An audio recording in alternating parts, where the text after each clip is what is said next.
여러분, 사람의 가치가 얼마나 될까요? 아마 선뜻 답하기는 어렵죠. 사실은 답하기 불가능합니다. 우리가 우리를 봐도 어떤 때는 엄청나게 위대해 보이잖아요. 그런데 또 어떤 때는 정말 아무것도 아닌 듯이 생각될 때가 많거든요.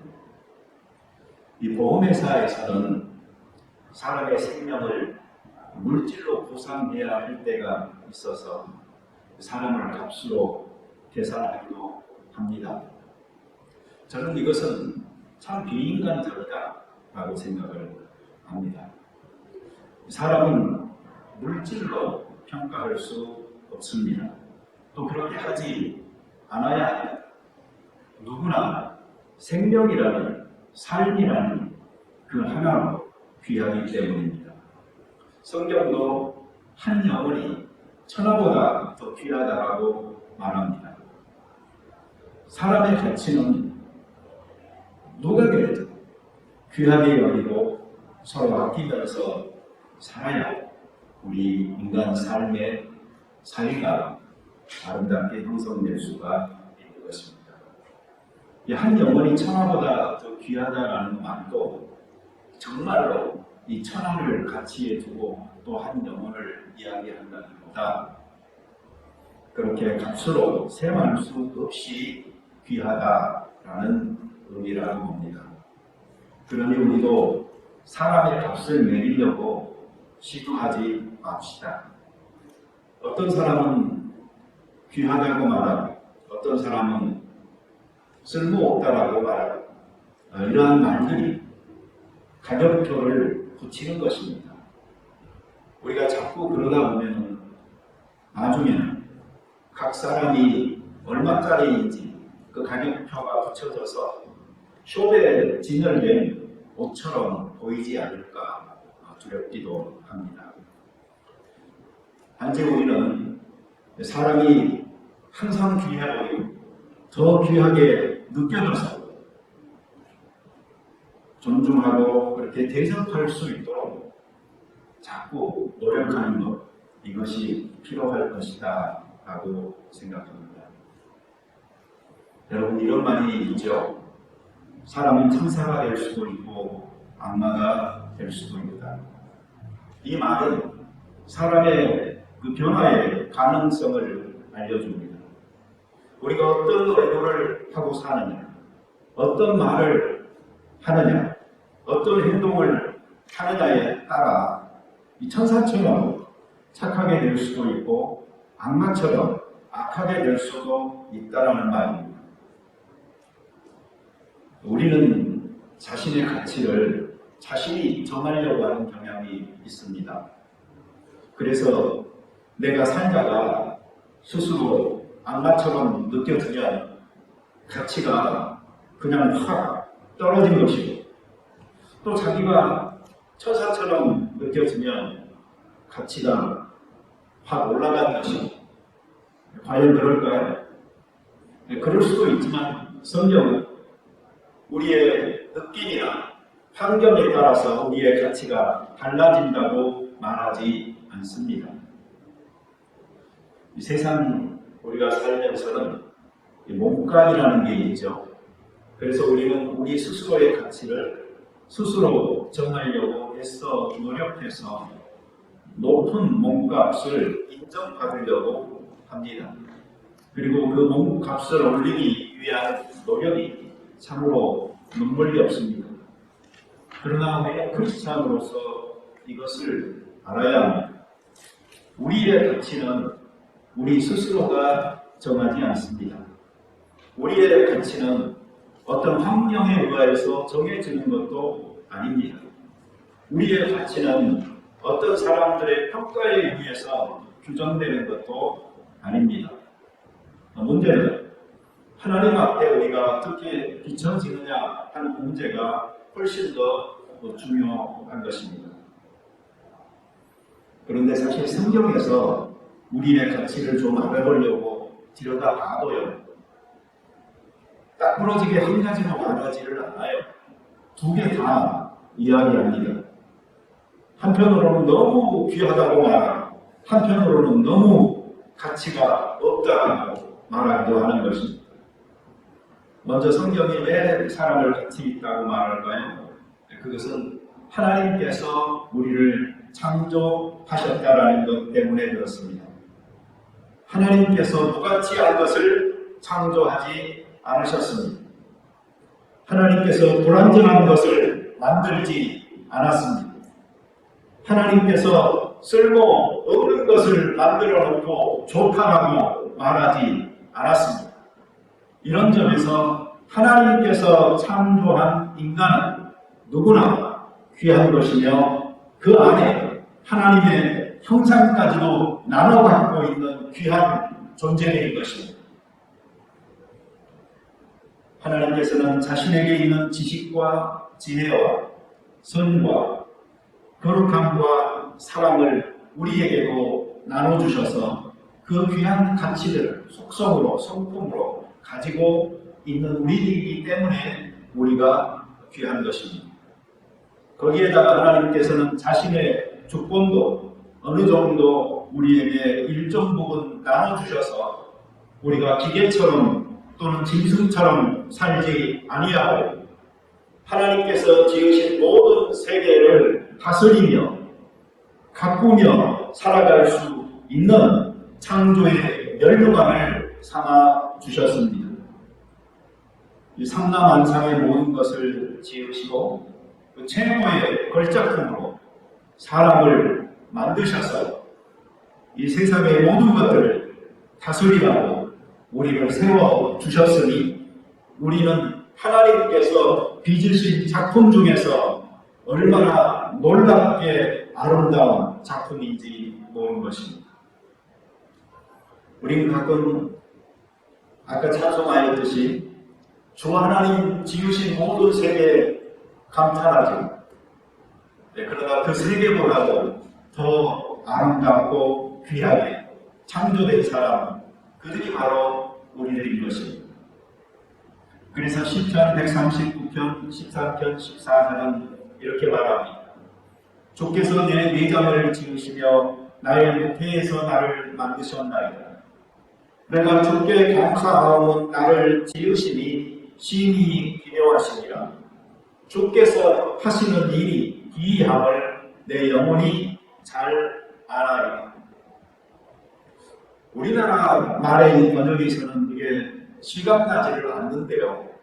실제로 이 구절은 내가 당신을 찬양합니다 라는 내용이에요. I praise you because I am fearfully and wonderfully made. Your works are wonderful. I know that full well. 이라는 말. 그러니 이 시를 지은 사람 속에 하나님께서 만드신 이 창조물의 완벽한 내 모습이 얼마나 하나님을 찬양할 가치가 있는 것입니까? 나는 얼마나 놀라운 하나님의 창조물입니까? 라고 노래하고 있는 것입니다. 여러분, 우리에게도 이런 생각이 늘 있어야 합니다. 햇볕, 아름다운 햇살, 석양, 또 푸르른 나무, 또 바다의 그 평온함 같은 것을 보면서 놀라지만 말고 저 모든 것들은 하나님께서 만드셔서 우리에게 주신 것이고 진정한 창조의 주인공은 바로 우리들이다 하는 생각을 가지고 늘 하나님을 찬양하면서 사실 수 있게 되기를 바랍니다. 그런데 성경은 또 한편으로는 너무나 무자비하게 인간의 악함을 고발하고 있어요. 우리 모두 다 알다시피 그것은 죄 때문이잖아요. 죄가 모든 것을 바꿔놨습니다. 그래서 이 세상도 사람들과 돌아가게 되었고 사람들 속에서 미움과 살인까지 일어나게 되어지게 됐던 것입니다. 그래서 로마서 3장 23절에 모든 사람이 죄를 범하였음에 하나님의 영광에 이르지 못하더니 그리스도 예수 안에 있는 속량으로 말미암아 하나님의 은혜로 값없이 의롭다 하심을 얻은 자 되었느니라 라고 이야기합니다. 전도서 7장 20절은 이렇게 말하죠. 선을 행하고 전혀 죄를 범하지 아니하는 의인은 세상에 없습니다. 이것이 바로 우리 인간의 현재 모습인 것이고, 하나님 앞에 설 때에 우리는 스스로도 고백할 수밖에 없는 진실된 자기 발견인 것입니다. 사람은 모든 만물보다도 더 부패한 마음을 갖게 되어졌고, 우리의 몸은 죄의 종이 되어졌습니다. 아무리 망가지지 않으려고 노력해 봐야 그저 한 사람의 인간일 뿐이고, 치장해봐야 별 수 없고, 감추고 피해봐야 곧 드러나는 시간 문제일 뿐이지, 너도 악하고 나도 악하고 모두가 죄인이며 부족한 허물 많은 사람들인 것입니다. 여러분, 안 그래도 산이라고 죽어라 하는데 인간에 대한 평가를 이렇게 부정적으로만 갖고 있으면 얼마나 힘들겠어요. 예수님께서 해결책으로 오셨죠. 비록 우리에게는 타락의 그림자가 있지만 이것들을 우리의 노력이 아니고 예수님의 공로를 믿음으로 일순간에 걷어내버릴 수 있게 되어진 것입니다. 하나님께서는 세상을 사랑하셨습니다. 그리고 독생자 아들 예수 그리스도를 보내주셨습니다. 십자가에서 죄인들을 대신하여 죽게 하심으로 그 모든 죄책에서 우리를 면해주셨고, 예수 그리스도의 그 핏부림을 통해서 의인이라 칭함을 허락하여 주셨습니다. 우리는 하나님의 자녀가 되어졌고 천국 백성이 되어진 것입니다. 목적이면 나그네의 삶을 살게 되어진 것이 바로 우리가 예수 믿고 생겨난 변화인 것입니다. 우리는 어떤 조건이나 환경이나 배경이나 성취에 관계없이 누구나 다 귀한 사람이며 사랑받을 가치가 있고 존중받아야 한다는 사실을 분명하게 믿고 살아갑시다. 예수님께서는 그 십자가의 능력으로 자유와 해방과 연결과 하나님과의 관계 회복과 성령님의 친절한 안내로 동행하며 살아갈 수 있도록 이끄셨습니다.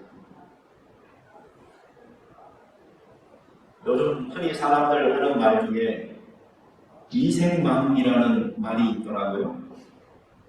저 웃는 사람은 좀 70대 사람이에요. 근데 웃지 않는 분들은 좀 더 노력하셔서 이 시대를 빨리 캐치업 좀 하셔야 됩니다. 이번 생은 망했다라는 말을 이 사람들은 이생망이라고 말하더라고요. 근데 여러분, 그런 말을 쓰는 사람들은 대체적으로 어떤 사람들이에요? 젊은 사람들이에요. 아직 자기 인생을 살지도 않은 사람들이에요. 자기의 가능성을 추구하고 꽃피워보지도 않은 사람들이 이번 생은 망했다라고 자포자기하는 말처럼 쏟아내는, 이것은 도대체 자기에 대한 가치를 얼마나 부정하기 때문에 생겨나는 일일까요? 우리는 자기를 새롭게 발견할 줄 알아야 합니다. 우리의 장점을 찾아야 하고 우리 자신에게 하나님께서 요구하는 삶을 살아가야 되는 것입니다. 힘들더라도 앞을 멀리 보지 못하더라도 자기 길을 꾸준히 가는 사람을 하나님께서는 축복하시고 인도하시는 것입니다. 왜 그런가 하니 사람은 죄와 허물 가운데서 여전히 망할 존재들이 아니고 예수 그리스도의 십자가를 통하여 하나님과의 교제가 회복된 사람들로 생애의 새로운 삶의 목표를 갖게 되어진 새 삶을 사는 사람들이기 때문에 우리는 우리의 나이에 관계없이 우리의 삶의 방향을 새롭게 하고 꾸준히 간절하니 하나님께서 그 걸음 인도하시고 축복하십니다. 요셉은 16살에 위대한 꿈을 꿉니다. 그러나 그 꿈이 실현되어진, 그래서 애굽의 총리가 되어진 것은 30세에 되어졌습니다. 14년의 기간 동안 그는 노예로 살았고 제수로 살았고, 그런 가운데서도 하나님에 대한 신실함을 잃지 않았습니다. 이성적 유혹도 있었고 또 강장의 배신도 있었지만 그 모든 것들을 넘어서 하나님의 계획이 역사하고 있었기 때문에 그에게 의도한 하나님의 목적은 성취될 수가 있었던 것입니다. 14년이라는 기간도 성경 시대에 보면 좀 긴 것 같은데 이 현대 시대에 보면 좀 짧아요. 사람의 수명이 너무 많이 연장이 돼가지고요. 14년 정도는 안 돼요. 더 오랜 기간을 참고 인내하다가 우리가 꾸준하게 심는 자의 역할을 멈추지 않는다면 하나님께서 거두게 하실 줄로 믿습니다. 우리 넬슨 만델라, 지금은 고인이 되셨지만 남아공에서 얼마나 인권운동을 펼치면서 투옥되어 고생하셨던 사람이니까 1994년에 대통령이 되기는 했지만 그분은 그 전에 27년간에 걸쳐서 장기 투옥 생활을 했던 사람입니다. 27년의 감옥 생활이 그를 무너뜨리지 않았습니다. 스스로를 지켰고 자기의 목적을 향하여 뚜벅뚜벅 걸어갔던 것입니다. 아예 자기가 살아서는 아무런 인정도 성과도 자기 가치를 발휘하지 못한 사람도 세상에는 많이 있습니다. 이 고흐라는 화가도 역시 마찬가지로 그 그림이 너무 비싸서 요새는 구경하는 것만으로도 영광이라고들 하죠.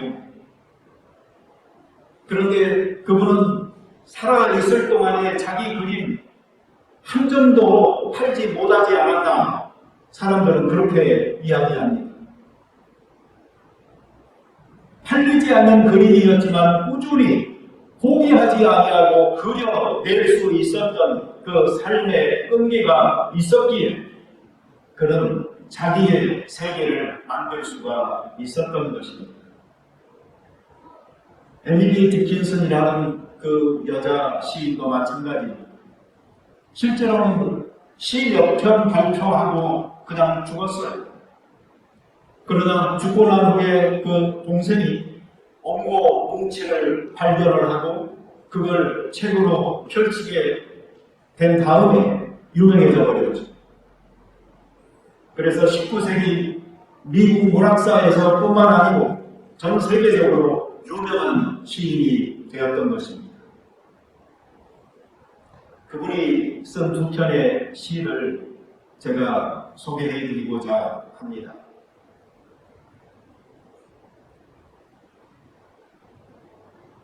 영어로 보면은요, I am nobody 이렇게 시작이 됩니다. 나는 무명인입니다. 당신은요? 당신도 무명인인가요? 그럼 우리 둘이 똑같네요. 쉽 말하지 마세요. 그들이 알면 떠들어대기 시작할 때니까요. 얼마나 끔찍할까요? 유명인이 된다는 것. 얼마나 요란할까요? 마치 한 마리 개구리처럼 긴긴 6월 내내 찬양하는 늑을 향해 개골개골 자기 이름을 외쳐드린다는 것이 무명인에 대한 찬양같이 들리지 않아요. 요즘 사람들은 SNS를 통해서 얼마나 자기를 I am somebody라고 그렇게 주장하고 살아가려고 합니다. 그러나 이 사람은 I am nobody 이라고 시작하는 이 시를 통해서 오히려 유명하게 되려고 하는 사람들의 삶을 고발하고 있죠. 또 다른 시 하나가 있습니다. 그것은 If I can stop one heart from breaking 이라는 시입니다. 내가 만일 애타는 가슴 하나 달랠 수 있다면 내 삶은 결코 헛되지 않을. 내가 만일 한 생명의 아픔 들어줄 수 있거나 괴로움 하나 달래줄 수 있다면 헐떡이는 작은 새 한 마리 도와 둥지에 다시 넣어줄 수 있다면 내 삶은 결코 헛되지 않을.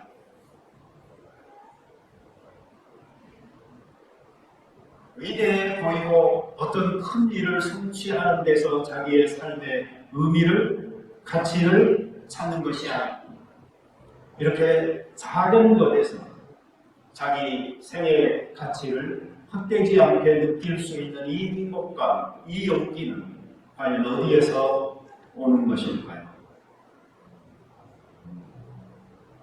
인생이라는 것은 아주 후반기에 자기가 꿈꾸어 오던 일을 드디어 마침내 하게 되는 사람도 있고요. 심지어 사후에 자기의 가치를 인정받는 사람도 많은 것입니다. 절대로 포기하지 않는다면 힘든 시간이 지속되더라도 그 시간을 견디어내며 자기의 목표를 향해 뚜벅뚜벅 다른 방향으로 걸어가기만 한다면 하나님께서는 분명히 그 생을 가치 있게 인정해 주실 것이고 하나님이 기뻐하는 삶이 될 것이라고 생각합니다. 모든 사람은 하나님의 걸작품입니다. 걸작품답게 스스로 인정하고 자기의 삶을 명품처럼 살아갈 수 있는 결단이 우리 크리스찬들에게 먼저 있어야 되는 이유는 바로 하나님의 창조물이라는 사실을 누구보다도 우리 자신이 잘 알고 있고 하나님의 마음을 너무나 잘 알고 있기 때문에 그리고 너무나 많은 은혜를 이미 받아 누리고 있는 사람들이기 때문에입니다. 속지 맙시다. 내가 하고 있는 일이 나의 가치가 아닙니다. 특히 이민사회에서는 더욱더 그렇습니다. 속지 맙시다. 내가 남에게 보여지는 모습이 내가 아닙니다. 가짜가 많은 세계에서는 더더욱 그렇습니다. 다른 사람들이 말하는 내가 아닙니다. 특히나 루머가 많고 얕은 지식으로 지적하며 다 자기 잘났다고 하는 세상에서는 더욱더 그렇습니다. 내가 나를 보아 가치가 없어 보일지라도 내가 나의 환경 속에서 너무나 작아 보일지라도 내가 남과의 경쟁에서 뒤처져 멀리 있다 할지라도 우리를 가치 있게 창조하시고 지금도 우리를 통해 하나님의 목적을 이루어가고 계시는 그 하나님을 볼 수 있어야 하는 것입니다. 에베소서 2장 20절 우리는 그가 만드신 바라 그리스도 예수 안에서 선한 일을 위하여 지으심을 받은 자니 이 일은 하나님이 전에 예비하사 우리로 그 가운데서 행하게 하려 하심입니다. 이 말씀이 우리에게 도전이 되고 축복이 되면 앞으로의 인생길에 지표가 되기를 축원합니다. 같이 기도 드리겠습니다. 자비로운 주님 감사합니다. 너무나 다른 가치에 의해서 우리가 혼돈 속에 있습니다. 어떤 때는 내가 너무나 위대해 보이고 어떤 때는 내가 너무나 못나 보이고 이 어려운 가문의 경험 속에서 우리는 지쳐 이 삶을 살아가기가 쉽습니다. 평가의 기준을 내가 어디에 두고 있는가 하는 것을 보게 하여 주시옵소서. 다른 사람들의 말, 내가 처한 환경, 정서적으로 위축된 내가 나에게 속삭이는 사탄의 말과 같은 거짓에 속지 않을 수 있게 도와 주시옵소서. 나를 귀하게 여겨서 천하보다 귀한 영혼으로 창조하신 하나님, 그리고 이 땅에 목적이 있어서 보내신 하나님을 기억하게 하여 주시옵소서. 그리고 그 주님과 손잡고 삶을 살아가게 도와 주시옵소서. 끝까지 포기하지 않는 마음으로 우리의 인생의 경주를 최선을 다해 달릴 때에 하나님께서 결국은 거두게 하실 줄을 믿습니다. 예수님의 이름으로 기도드립니다. 아멘.